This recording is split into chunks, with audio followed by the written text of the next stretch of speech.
CA foundation में सिर्फ और सिर्फ 20 डेज बचे हुए हैं और तुमने पैनिक करना स्टार्ट कर दिया है। तुम्हारे दिमाग में चल रहा है कि भैया नोट्स मेरे बने नहीं है, टाइम बहुत कम बचा है, रिवीजन मैंने नहीं किया है और टेस्ट सीरीज तो लगाई ही नहीं है। और ऐसे में तुम इतना ज्यादा पैनिक कर रहे हो कि अंदर एक सेल्फ डाउट क्रिएट हो रहा है कि क्या भैया मैं सीए फाउंडेशन को पास भी कर पाऊंगा। तो ऐसे में आप क्या भैया आज आपको एक फुल प्रूवन स्ट्रैटेजी देने वाले हैं ताकि भैया आप अपने एग्जाम में 250 प्लस यानी कि 250 प्लस लेकर के आओ। और सबसे ज्यादा इंपॉर्टेंट है कि वो रिजल्ट में ना सक्सेसफुल लेकर आए, क्योंकि वही हमारा गोल था और उसी पर हमको फोकस करना था। लेकिन उससे पहले आपकी सबसे बड़ी प्रॉब्लम को जानते हैं। अगर मैं आपसे ऑनेस्टली बात करूं तो आप इस टाइम पर सिर्फ सेल्फ डाउट करके यही सोचते हो कि आपके पास टाइम कम बचा था। पर मुझे ऑनेस्टली बताओ कि आज से 30 दिन पहले भी आप यही सोच रहे थे, 40 दिन पहले भी यही सोच रहे थे कि टाइम कम बचा हुआ है और आप अपना 100% नहीं दे रहे हो।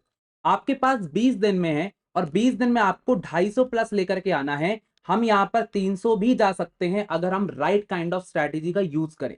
लेकिन आगे बढ़ने से पहले आपको एक प्रॉमिस करना पड़ेगा कि आदित्य भैया आज मैं आपका वीडियो देख रहा हूं, आपकी वीडियो देख करके पूरा सॉल्यूशन लूंगा। लेकिन मैं प्रॉमिस करता हूं मैं अगले 20 दिन तक अपना 120% दूंगा, रुकूंगा नहीं। अगर बेटा तुम रुक गए ना इस पॉइंटर पर तो दूसरे आगे निकल जाएंगे, तुम यहां पर रोते रह जाओगे। इसलिए प्रॉमिस करो 120% करोगे। कमेंट सेक्शन में अभी डाल दो भैया मैं अपना 120% दूंगा। अब यहां पर 120% अगर तुम दोगे तो ऐसे ही तुम्हारी तरह एक स्टूडेंट मेरे पास आया था जिसका नाम था अंकित। अंकित ने मुझसे बोला था कि भैया मेरे को आप बता दो 20 दिन में मैं कैसे पढ़ाई करूं, क्योंकि वो बहुत ज्यादा डरा हुआ था, लिटरली उसकी रोने वाली हालत थी। तो मैंने उसको सिर्फ एक चीज बताई थी और वो थी सब्जेक्ट वाइज स्ट्रैटेजी। भैया ये सब्जेक्ट वाइज स्ट्रैटेजी क्या होता है? सब्जेक्ट को तोड़ना पड़ेगा, यानी कि हर एक सब्जेक्ट में आपको उसकी सबसे बड़ी प्रॉब्लम को सॉल्व करना पड़ेगा ऑन डेली बेसिस। इसका मतलब क्या है भैया कि आपको यह देखना पड़ेगा कि आपका अगर अकाउंट्स का सब्जेक्ट है तो उसमें आपकी क्या प्रॉब्लम है उसको सॉल्व करो, लॉ में क्या प्रॉब्लम है उसको सॉल्व करो। लेकिन भैया क्या है वो प्रॉब्लम्स, क्या है वो सॉल्यूशंस, आइए जरा देखते हैं। और याद रखना अंकित ने इस चीज को फॉलो करके 300 प्लस नंबर लेकर के आया था। तो तुम भी ये चीज कर सकते हो, अगर वो कर सकता है तो तुम तो जरूर कर सकते हो। तो आ जाइए जरा सबसे पहले अकाउंटेंसी के ऊपर चलते हैं। अब देखो अकाउंटेंसी का जो सब्जेक्ट है ना इसमें आपकी सबसे बड़ी प्रॉब्लम है टाइम मैनेजमेंट। आप टाइम को मैनेज नहीं कर पा रहे हो। 3 घंटे में अगर आपका पेपर छूट गया ना बेटा, एक क्वेश्चन भी छूटा, डायरेक्टली 20 नंबर का आपको फटका लग जाएगा। इसलिए यहां पर सबसे पहले आपको अपने सिलेबस को देखना पड़ेगा जो कि बहुत बड़ा है। बच्चे मेरे पास आते हैं कहते हैं भैया कंपनीज अकाउंट्स हमसे नहीं बन रहा है, पार्टनरशिप हमसे नहीं बन रहा है। तो सबसे पहले टाइम को मैनेज करना पड़ेगा, 3 आवर में हमको पेपर को कंप्लीट करना पड़ेगा। Presentation is very very important. अगर आप वर्किंग नोट आज के टाइम पर नहीं बना रहे हो आपके नंबर कट जाएंगे, आप प्रॉपर फॉर्मेट नहीं बना रहे हो आपके नंबर कट जाएंगे। ये नंबर को हमको बचाना है, तभी जाकर के 20 में से 20 मिलेगा। प्रैक्टिस गैप, आप लोग पढ़ाई कर रहे हो क्वेश्चंस को सही से सॉल्व नहीं कर रहे हो, दो बिल्कुल ही गलत तरीका है। और अगर इन 3 प्रॉब्लम को तुम कर लो तो तुम्हारे अकाउंट्स में 90 प्लस मार्क्स आ सकते हैं। तो क्या करोगे? सबसे पहले टाइम को मैनेज करने के लिए पोमोडोरो टेक्निक का यूज करोगे। ये एक तरीके का ऐप है, इसको तुम प्ले स्टोर या फिर ऐप स्टोर से डाउनलोड कर सकते हो। पोमोडोरो लिख देना तुमको आ जाएगा। टाइमर लगाओ, 25 मिनट का एक टाइमर लगाओ और यहां पर क्या करना, एक क्वेश्चन सॉल्व करना है। 25 मिनट में अगर तुम एक क्वेश्चन सॉल्व कर लोगे तो तुम्हें आदत पड़ जाएगी, बड़े क्वेश्चंस की बात कर रहा हूं, 25 मिनट में सॉल्व कर सकते हो। 5 मिनट का अपन ने ब्रेक लिया, फिर से रिपीट किया। ऐसे करके अगर तुम 2-3 घंटा सॉल्व कर लो ना अच्छे खासे क्वेश्चंस, तो तुम्हारा पार्टनरशिप हो गया, तुम्हारा कंपनीज एक्ट हो गया, तुम्हारा कैश फ्लो हो गया, जो भी तुम्हारा है 11th क्लास का डेप्रीसिएशन हो गया, एक बार में लगा लोगे, मजा ही मजा आ जाएगा।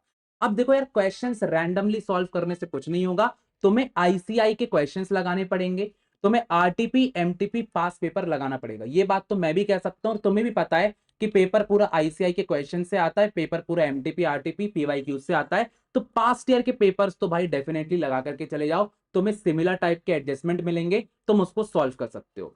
थर्ड चीज है, आज ही जाकर के टॉपर की आंसर शीट देखो, देखो उसने किस तरीके से प्रेजेंटेशन किया है। तो ये जो तुम्हारा प्रेजेंटेशन वाला पॉइंट है ना, ये खेल खत्म हो जाएगा तुम्हारा। तो प्रेजेंटेशन करने के लिए तुम्हें क्या करना है, किसी भी टॉपर को उठाओ, देखो उसने कैसे फॉर्मेट बनाया है, कैसे वर्किंग नोट लिखा है, पहले वर्किंग नोट किया है बाद में किया है, कैसे कैलकुलेशन दिखाई है, हर एक चीज देखो ताकि तुम्हें समझ में आएगा कि एक्चुअली में एक अच्छा आंसर लिखते कैसे हैं। लास्टली ये एक बोनस पॉइंट है जो कि मैं तुम्हें बता रहा हूं बेटा, ये बोनस पॉइंट मत मिस करना कि तुम्हें एक वीक एरिया पता होना चाहिए। तुम्हें जब एग्जाम में जाओगे तुम्हें क्लियरली पता होना चाहिए कि ये 4 चैप्टर मुझसे आते हैं, ये 4 नहीं आते हैं। इन 4 चैप्टर के जो भी क्वेश्चन आएंगे उस पर 100% दूंगा, पूरा सही करूंगा, जो नहीं आते हैं उसको मिस कर दूंगा। कोई दिक्कत नहीं है, तुम्हारे ऊपर है। बस जो कर रहे हो बेस्ट तरीके से करना है, स्ट्रॉन्ग और वीक एरियाज पता होना चाहिए। एक बार तुम्हारा अकाउंटेंसी यहां पर सॉल्व होगा ना, तुम्हें अंदर से खुशी मिलेगी, पहला पेपर तुम्हारा है। अब चलते हैं एक ऐसे पेपर के ऊपर जिससे सबको डर लगता है लिटरली। जब मैं लॉ की बात करता हूं ना, सारे बच्चों का दिल ऐसे धक धक धक धक धक धक होने लग जाता है, क्योंकि बच्चों को लगता है कि इसमें ना मार्क्स लाना तो इम्पॉसिबल है। पर ऐसा नहीं है। अगर आप लॉ में 70-80 नंबर भी ले आते हो ना, मैं कह रहा हूं 60-70 नंबर भी ले आते हो ना, ये एक बहुत बड़ी अचीवमेंट मानी जाती है। लेकिन बच्चों के साथ प्रॉब्लम क्या होती है कि वो लॉ को पढ़ तो रहे हैं, लेकिन सबसे बड़ी बात है कि वो चीजों को भूल जा रहे हैं। आपको ये वाली चीज बहुत ज्यादा हुई होगी कि आप सेक्शन भूल जाते हो, आप इंपॉर्टेंट कीवर्ड्स भूल जाते हो। आपको ऐसा लगता है कि लॉ में आपने जो भी पढ़ा है वो भूल चुके हो। अभी भी मेरे साथ बहुत सारे बच्चे जो कि ये चीज बोलते हैं। साथ ही साथ केस स्टडीज की अगर मैं बात करता हूं, डायरेक्ट क्वेश्चंस की बात करता हूं, आपको चीजें ट्रिकी लगती हैं, आपको लगता है कि यार कैसे होगा ये चीज, मेरे से तो सॉल्व ही करते नहीं बन रहा है। साथ ही साथ आपको रिवीजन में बहुत ज्यादा प्रॉब्लम जाती है। और इसके अलावा एक और प्रॉब्लम है, वो है प्रेजेंटेशन की। आंसर लिखना कैसे है, आंसर राइटिंग आपसे नहीं बनती है, जो कि बहुत बड़ी प्रॉब्लम मुझे देखने को दिखती है। तो यहां पर आपको क्या सॉल्यूशन है बेटा, सबसे पहले तो आपको ऐसे कुछ नोट्स, ऐसे कुछ रिवीजन कार्ड्स बनाने पड़ेंगे जिससे आप हर एक एक्ट को एटलीस्ट रोज देख रहे हो। मेरे हिसाब से आपकी दीवार बहुत अच्छी है, दीवार में आप लिखो, लगाओ एक अच्छा बड़ा पेपर बना करके, जितने भी इंपॉर्टेंट सेक्शन है, चाहे वो सोगा के हो, चाहे वो कॉन्ट्रैक्ट एक्ट के हो, चाहे वो कंपनीज एक्ट के हो, आपको वो लगाना पड़ेगा, आपको वो देखना पड़ेगा। आप चाहो तो अपने दोस्त को रोज एक सेक्शन भेजो कि देखो सेक्शन का मतलब ये होता है। ये भी आप कर सकते हो, फालतू की बातें करने से अच्छा होता है। सेकंड इज बेटा, आपको एक्टिव रिकॉल करना पड़ेगा। अब अगर आपको रिवीजन करना है, रिवीजन के लिए एक्टिव रिकॉल करना पड़ेगा। बुक को क्लोज करो, 3 पॉइंटर्स जैसे कि फॉर एग्जांपल ऑफर हो गया, कंसिडरेशन हो गया, इन सबको आपको रिकॉल करना ये क्या होता है, क्योंकि ये जो छोटे छोटे वर्ड्स होते हैं ना, इंडेमिनिटी, ये सारी चीजें जो आपको कंफ्यूज कर देती हैं। तो आपको क्वेश्चन समझने के लिए पहले कीवर्ड्स को समझना पड़ेगा। डेफिनेटली आपको इसके ऊपर प्रैक्टिस करना पड़ेगा। तो ये आपका आंसर राइटिंग के अंडर ही आएगा, तो आपको रिकॉल करना है। थर्ड चीज है, आपको डेली 30 मिनट्स लेना है, सिर्फ केस स्टडी सॉल्व करो। डेली 30 मिनट्स लो, डायरेक्ट क्वेश्चन सॉल्व करो। ऐसे करके आपको अपने वीक एरियाज पे फोकस करना पड़ेगा। आज मैं आपको ये बता रहा हूं कि लॉ को पढ़ना कैसे है। अपने वीक एरियाज देखो, आपको कौन से चैप्टर्स में प्रॉब्लम जा रही है, आप 30 मिनट लो, सबसे पहले उसको सॉल्व आउट करना है। लास्टली, रिविजन अच्छे से करने के लिए 3-2-1 रूल का फॉलो करो। ये 3-2-1 रूल क्या है भैया, सबसे पहले 3 चैप्टर्स लो, 2 चैप्टर्स को डीप में और 1 एक्ट को राइटिंग में। ये अगर आपने बना लिया ना डेली का, डेली आपको बनाना है, 3 चैप्टर्स को मेरे को डेली रिवाइज करना है, 2 चैप्टर्स को बिल्कुल डीपली एनालाइज करना है जो मेरे वीक एरियाज में है, 1 एक्ट भैया रोज अच्छे से राइटिंग प्रैक्टिस करनी है। अब मैं आपको बता रहा हूं 30 दिन के अंदर आप लॉ के मास्टर बन जाओगे। आपके कितने मार्क्स आ जाएंगे बेटा, 60+ मार्क्स आराम से जाएंगे। ये मैं आपको गारंटी दे रहा हूं। ये आप करना शुरू करो, आंसर राइटिंग और राइटिंग प्रैक्टिस बहुत अच्छे से करना है, that is the main role. ये एक बार आप कर ले तो चलते हैं आगे एक ऐसे सब्जेक्ट के ऊपर जिससे तुमको अगेन बहुत ज्यादा डर लगता है। ये जो सब्जेक्ट है ना, इस पर तुम्हें एक बहुत अच्छा एडवांटेज मिलता है कि इस पर तुम्हें अलग अलग 3 सब्जेक्ट्स मिलते हैं। अगर मैं एलआर की बात करता हूं तो ये सीधा सीधा तुम्हें 20 नंबर देगा, और मैथ्स और स्टैट्स तुम्हें 40-44 नंबर के रहते हैं। अब भैया मैथ्स में आपको इसलिए डर लगता है क्योंकि ये आपकी पास्ट हिस्ट्री हो सकती है, आपसे मैथ्स उतनी ज्यादा नहीं बनती है। अब आपको क्या करना चाहिए, तो मैं यहां पर बोलूंगा सबसे बड़ी प्रॉब्लम आपकी है डिफिकल्ट सम्स। आप क्या कर रहे हो, आप मैथ्स में हमेशा वीक एरियाज पे फोकस करते हो। आपको लगता है अरे मेरा तो मैथ्स ही स्ट्रांग नहीं है, आपको लगता है अरे मेरा तो एलआर ही स्ट्रांग नहीं है। अरे तो भाई स्ट्रांग नहीं है तो कोई बात नहीं, आप हमेशा क्या करते हो, डिफिकल्ट सम्स पर अपना दिमाग लगा रहे हो। अरे भैया ऐसा नहीं करना है, आपको एक क्वेश्चन पे फोकस नहीं करना है, क्योंकि मैथ्स एक ऐसी चीज है जिस पर प्रैक्टिस यूज होती है। आपने क्या किया हुआ है, मैथ्स बस पढ़ते हो आप, सिर्फ मैथमेटिक्स और फाइनेंस आपको आता है, लेकिन स्टैट्स और एलआर जो कि आपके अलग से 60 नंबर दे रहे हैं, उस पर आप फोकस नहीं कर रहे हो। एलआर के 20 नंबर आपके लिए फ्री के नंबर होते हैं, इस पर आप फोकस करके आराम से नंबर ला सकते हो। डेली रूटीन आपका नहीं है, आपने लॉ को यहां पर प्रायोरिटाइज करके रखा है, आपने अकाउंट्स को करके रखा, लेकिन आप मैथ से डरते हो इसलिए इसको प्रायोरिटाइज नहीं करते हो, और यही सबसे बड़ी प्रॉब्लम आपकी बनती जा रही है। तो सबसे पहले मैं आपसे बोलना चाहता हूं, आपको एक रूल अप्लाई करना है जो कि एक प्रूवन रूल है, जिसको 80-20 रूल कहा जाता है। भैया ये क्या हो जाता है, इस पर आपको सिंपली क्या करना है, 80% मार्क्स आपके बेसिक और मीडियम सम से आते हैं। यानी कि अगर आपके 100 एमसीक्यू हैं तो 100 में से बेटा सिर्फ और सिर्फ 20 एमसीक्यू बहुत ज्यादा डिफिकल्ट आएंगे। मे अटेम्प्ट में भी यही हुआ था। बच्चों ने क्या किया, उन 20 क्वेश्चन के कारण 80 क्वेश्चन को बर्बाद कर दी। मैं तुमसे क्या कह रहा हूं, 20 क्वेश्चन छोड़ दो, लेकिन जो 80 क्वेश्चन तुम्हारे आ रहे हैं वो तो ईजी आ रहे हैं ना, उन पर अपन को फोकस करना है। इसलिए मॉक पेपर देना बहुत ज्यादा इंपॉर्टेंट है। सेकंड आता है स्टैट्स को और एलआर को ज्यादा प्रायोरिटी दो। ये तुम्हारे 60 नंबर के आने वाले हैं, इनको तुम्हें बहुत अच्छे से करना है क्योंकि ये इजी होंगे और ये तुम आराम से कर सकते हो। एक फॉर्मूला लगाओगे, आराम से आपका आंसर आ जाएगा। अगर आपका स्टैट्स और एलआर उतना ज्यादा आपको डिफिकल्ट लग रहा है तो फिर आप मैथ्स पर ज्यादा ध्यान दो, वहां से आप नंबर को खींच सकते हो। थर्ड इज बेटा, एक फॉर्मूला शीट तो तुम्हारी होना चाहिए। हमारी जो कोमल मैम है वो डेली फॉर्मूला शीट देती हैं, उससे तुम यहाँ पर कर सकते हो, रिवाइज कर सकते हो बिफोर स्लीपिंग, ताकि फॉर्मूला दिमाग में रहेगा तो आधा क्वेश्चन तो ऐसे ही सॉल्व हो जाएगा। बाकी यार मैं तो तुमसे यही बोलूंगा, तुम्हारा जो भी स्टडी टाइम है, एलआर को तुम्हें कुछ टाइम देना है, कुछ टाइम तुम्हें स्टैट्स को देना है और ज्यादातर टाइम मैथ्स को देना है क्योंकि वो डिफिकल्ट होता है। अब मैं यहाँ पर यही बोलूंगा, सिंपल और सिंपल मॉक पेपर सॉल्व करो। मॉक पेपर तुम्हारी लाइफ को बदल सकता है। मैं तुम्हें एक गारंटी दे रहा हूं, मॉक पेपर रोज लगाओ, मैथ्स के 100 सवाल रोज सॉल्व करो। और यहां पर तुम्हें क्वालिटी पर फोकस नहीं करना, तुम्हें क्वांटिटी पर फोकस करना है। जिस दिन तुम रोज 100 क्वेश्चन लगाओगे ना, तुम्हारे गलत होने दो, मैं कह रहा हूं 50 क्वेश्चन गलत हो रहे होने दो, लेकिन वो जो 50 सही होंगे उस पर फोकस करो। देन बूम, तुम बहुत अच्छे नंबर लेकर के आ सकते हो।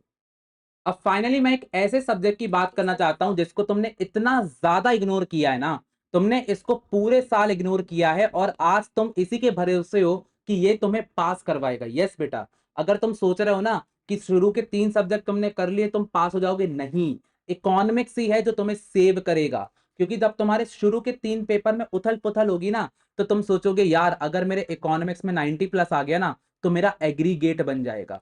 तो इसको हल्के में बिल्कुल मत लो, इस पर तुम सबसे ज्यादा स्कोर कर सकते हो। अब सबसे बड़ी दिक्कत तुम्हारी है कि तुम आईसीआई पर भरोसा नहीं करते हो। तुम्हारे आदित्य भैया ने अपनी पूरी जिंदगी में सिर्फ एक ही चीज बच्चों को बताई है, आईसीआई मटेरियल को घोल करके पी जाओ।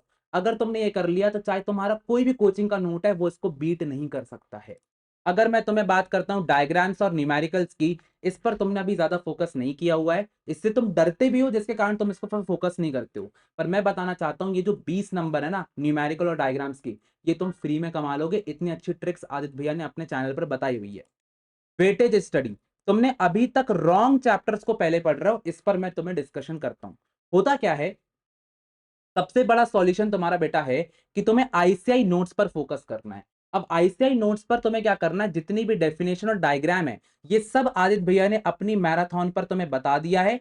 कौन सी आईसीआई की इंपॉर्टेंट लाइन है, कहां से क्वेश्चन आएगा, कौन सी लाइन तुम्हें रटना है, ये सारी चीजें आदित्य भैया करवा रहे हैं। ये तुम्हें मैराथन में आकर के सॉल्व कर लेना। एक बार तुम इनको रिवीजन करना शुरू करोगे, तुम्हारे दिमाग में बैठ जाएगा पूरा का पूरा इकोनॉमिक्स।